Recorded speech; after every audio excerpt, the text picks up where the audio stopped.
One-on-one onboarding calls do not scale, and nobody watches the 40-minute training video that you send over an email. This is so much of the reason why customers stall out after they start using your product. Now, this is where an interactive demo comes into play.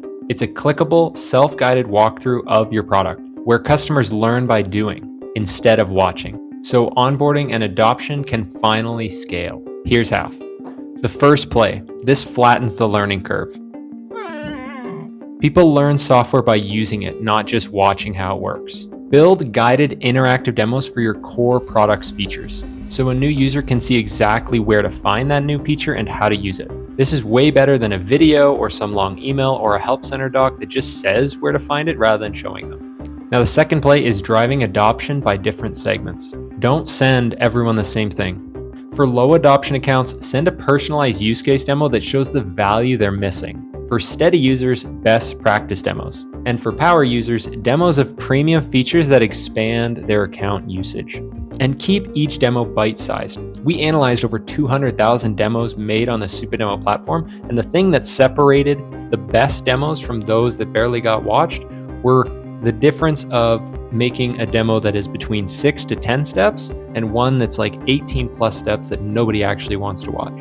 If you want to show multiple demos, you can package them into a demo hub and embed that on your website or in your help center so that they can pick and choose what they want to learn about. And that's way better than making them go through a super long walkthrough. All right, now play 3, and that's measuring interactive demos to get ahead of churn. Every demo you make has analytics for it. You can see which customers engaged, which features they explore, and where they dropped off.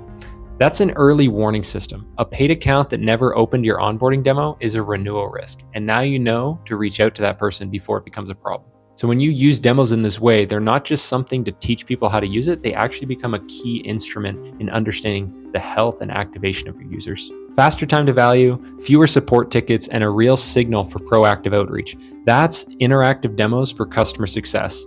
Building them takes minutes. You can capture them now using Supademo's Chrome extension if you already haven't added it.